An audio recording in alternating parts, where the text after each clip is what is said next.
So the first thing with this question here is we need to manipulate this function here. So I'm going to take it aside and I'm going to make it into something that we can work with. We've got to integrate this, remember. We need to find the original function between k and 1 and set it equal to 14. If that's confusing, it will become more obvious as we work through this problem.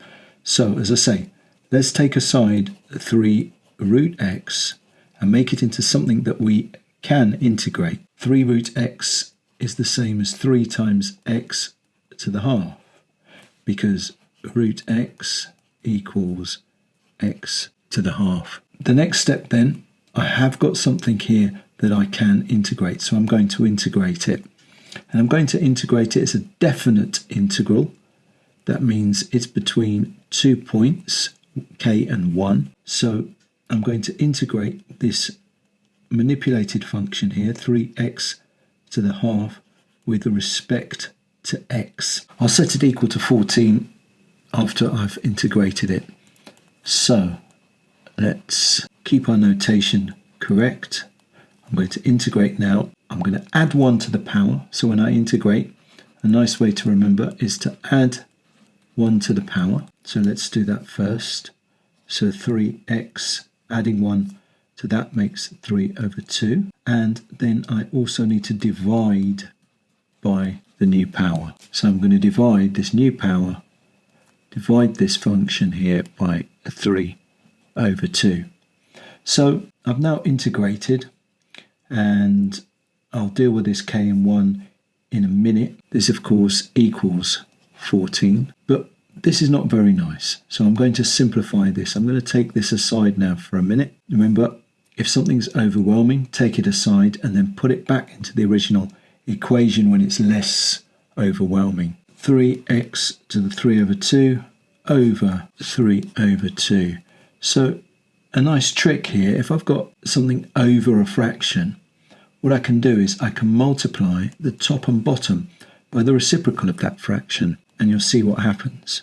So if I multiply top and bottom by 2 over 3, well, the bottom bit here, remember if we're multiplying the fraction, it's just multiplying the bottom, multiplying the top here. This cancels out and becomes 1. So I have 1 at the bottom of my fraction, so it becomes 3x to the 3 over 2 multiplied by 2 over 3 now, divided by 1, and that cancels out. Anything over 1 is the same anything.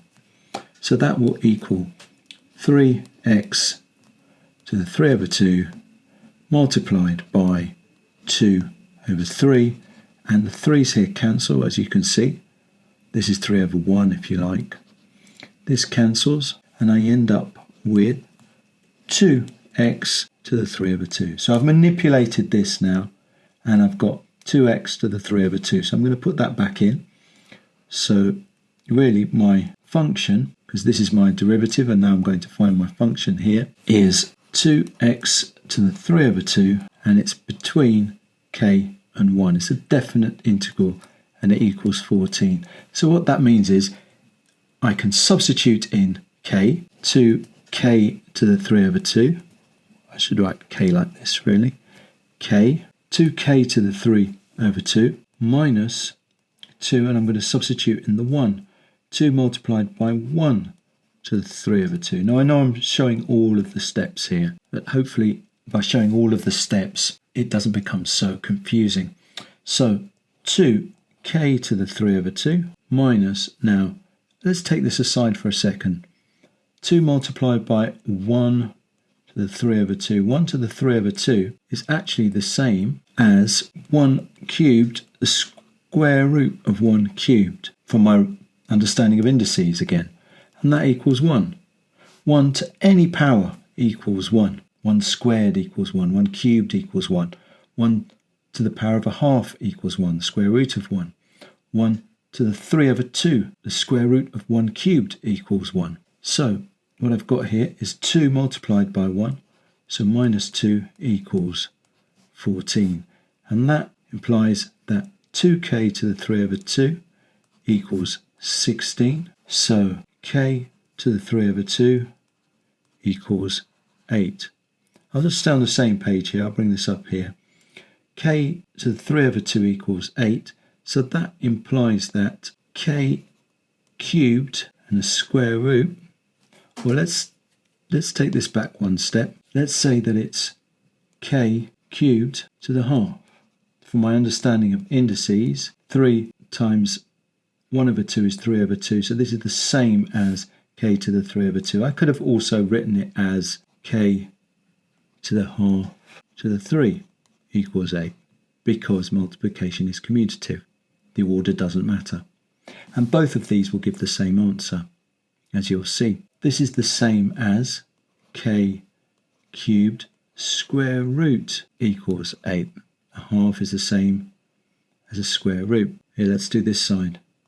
Root K to the 3 equals 8. So, if root K cubed equals 8, that means that's because if I square both sides, I end up with K cubed equals 64. And so therefore, the cube root of 64 equals K.